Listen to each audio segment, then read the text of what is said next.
Umakyat na po sa 11 ang nasawi sa gumuhong landfill sa Barangay Binaliw, Cebu City, habang 25 pa ang nawawala, kaya nagpapatuloy ang search and rescue operations. Kasabay po nito, naglabas ng cease and desist order ang DENR Central Visayas laban sa operator ng landfill na Prime Integrated Waste Solutions Incorporated. Kaugnay po niyan, makakausap natin si Cebu City Mayor Nestor Archival. Magandang tanghali po sa inyo, Mayor. Thanks for joining me. Magandang tanghali. Mayor, ano na po yung pinakahuling update? Hingi lang po kami sa update po doon sa search and rescue operations dyan po sa landfill sa Barangay Binaliw. Tama po ba na may mga signs of life pa po na nadedetect? And yesterday, mayroong company na Apex Mining sa Davao, mayroon silang dinalang equipment na nagsabi na mayroong signs of life. So that's why yesterday and until now, nandito pa tayo sa rescue operation. Although nakalapit na yung 72 hours. Pero sa mga ganito pong operasyon, hanggang kailan po ba mananatiling search and rescue itong operasyon na ito at kailan po opisyal na ililipat po o gagawing search and retrieval? Yesterday, supposed to be mag-meeting kami with the rescuers and the company. But medyo because yung rearrange yung schedule, mamayang hapon we will have to meet and then we will decide already kung rescue pa tayo or sa retrieval na. So within today, malaman natin. Okay, sir. Mayor, ano po yung mga tulong na ibinibigay po ng city government sa pamilya ng biktima at sa mga survivor? Right after the incident, nandun ako, I assured the family that whatever help they need, the city government will provide.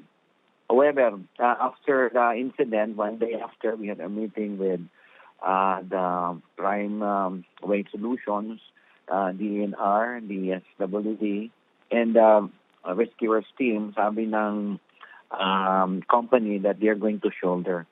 So, in fact, kasi nandito tayo sa rescue operation pa, although ma-rescue, mayroon talagang casualty.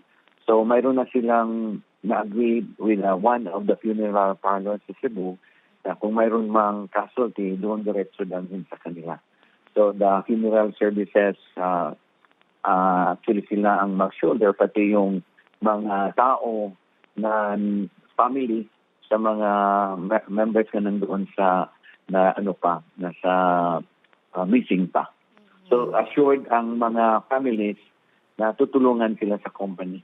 And yung aftercare, or nag-assemble na kami the team sa DSWD, will be asking Dole to be part para tingnan natin yung anong magawa para ma-continue yung, of course, livelihood nila kasi 100 plus yan sila.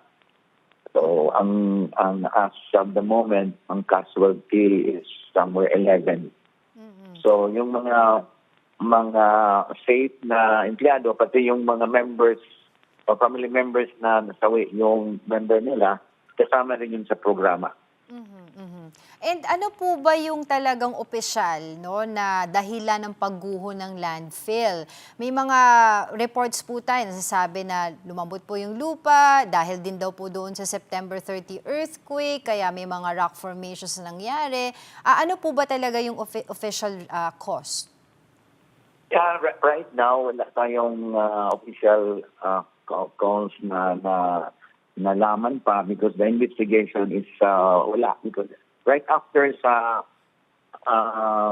rescue and retrieval, pag kompleto na yung mga accounted na yung lahat na tao, that's the time na simula natin yung investigation.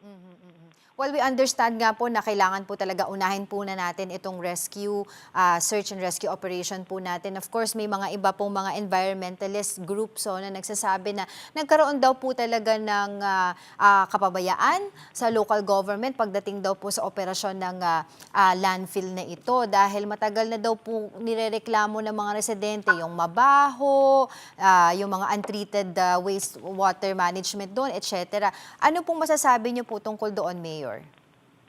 We will look into that kasi ako, Mayor, ako 180 days pa lang. So, we will look into that. Okay. Pero matapos nga po itong cease and desist order ng DENR, ano po ba yung magiging proseso ng lokal na pamahalaan ngayon, kaugnay pa rin po sa operasyon ng landfill? Well, again, the process would be continue the rescue and right after the rescue, retrieval. After the retrieval, and ngayon magbabuo tayo ng isang grupo, of course, together with the DENR, kung anong mag-check, kung ano talaga ang nangyari. Oo. Now, eventually, ang magbigay ng mga clearance doon, was one is yung part tayo, is yung sendro natin, pati yung DNR. And that's the time na magkakawa tayo ng sabihin na statement kung ano talaga ang gagawin. Oo. Are we also looking at po kasi may of course nagsasabi po tungkol doon sa Ecological Solid Waste Management Act of 2000 na hindi naman daw po talagang napapatupad, ano? Hindi lang po sa Cebu but in other areas of our country na kaya po nagkakaroon lang daw po ng aksyon kapag may mga ganitong insidente na nangyayari. I understand, nabanggit nyo po na 180 days pa lang po kayo sa opisina but looking forward po in the future na inyong pamamahala, ano po ba yung nakikita nating plano na gagawin natin para po hindi na po maulit yung ganitong trahedya? Okay, nag-start ako July and then pag October, November, December, meron kaming meeting with the Solid Waste Management Board na kailangan we are going to pursue yung implementation sa 9003. Because one part of it is kailangan i-segregate para yung waste going to the landfill ma-lessen, which is nag-prepare na tayo. So, ang schedule supposed to be is from January 1 to January 15. Mayroon tayong reorientation, education, then January 16 to 30, mayroong dry run, and then February 1 going forward, yun ang pag-implement sa batas, sa ordinance. But ito, medyo lag because ito yung nangyari. So we will move. But certainly what we are going to do is to implement the national law and the ordinance which we have crafted in the city government.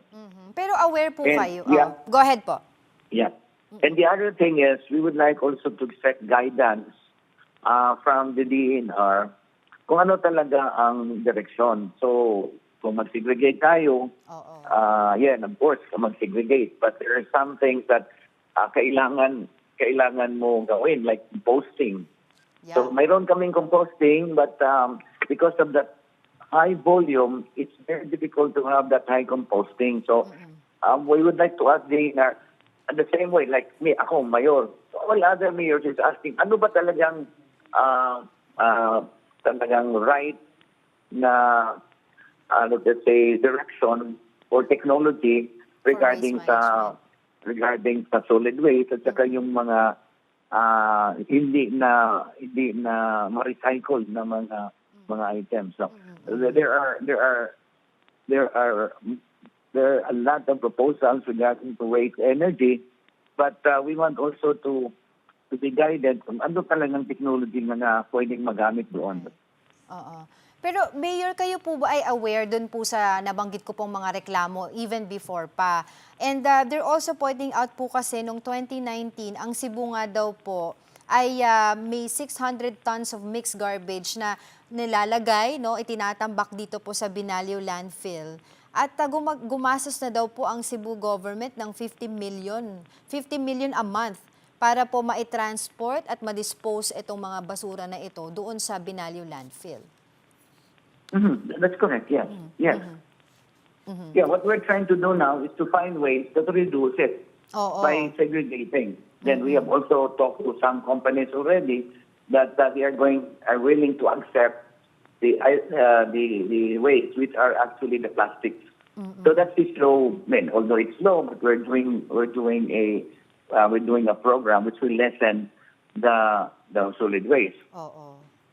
Kailangan talaga mahigpit na pagpapatupad ng mga segregation ng waste management. Pero Mayor, ito pong 11 na nasawi ay Maaaring may mga anak po yan, maaaring sila po ay magulang. So syempre po, ang tanong po dito, paano po natin masisiguro na ang lungsod po na may masisiguro po no ng inyong pamamahala na meron pong mananagot kung mapapatunayang meron nga pong kapabayaan sa insidenteng ito.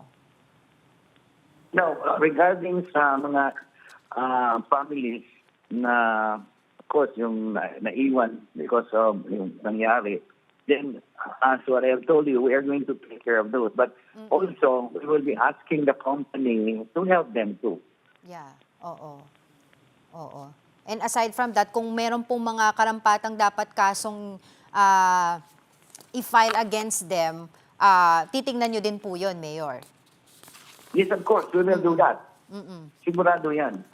But we need also to get that right direction kung kailan mag-start yung investigation, kailan matapos, and then whatever bigay natin sa kanila na penalty, then disciplinary actions, we will certainly do that. Alright, Mayor, habang po nagpapatuloy ang operasyon, paano po natin masisiguro yung kaligtasan din po, of course, no, yung mga rescuer at yung mga nakatira po, malapit pa po sa lugar? Now, sa city, mayroon tayong team na, well, the team na yung rescuers. Mayroon tayong team na safety officers. The same way, yung DNR, yung kumpanya nang nandito like Apex, yung Carmen Copper, and pararalan sila ng safety officer. And including the company which is the Prime Solutions. So safety is yun ang main priority natin. Mayor, tanong ko lang po since yun nga po may temporary may cease and desist order itong kumpanya na ito, no. Meron po ba tayong mga alternatibong tapunan ng basura ang Cebu City habang suspendido nga po itong operasyon ng landfill? Yes. Now, during our meeting with the DNR, meron silang identify na landfill na malapit sa city. And we were able to talk with the LGU, then napapayag na sila. So that's why, so far, for the next 30 days, doon tayo ilagay natin yung mga basura natin. Alright, sige po Mayor, muli maraming salamat po sa inyong oras. Patuloy po kami makikipag-ugnayan sa inyo regarding this issue. For the meantime, maraming salamat. Cebu City Mayor Nestor Archival.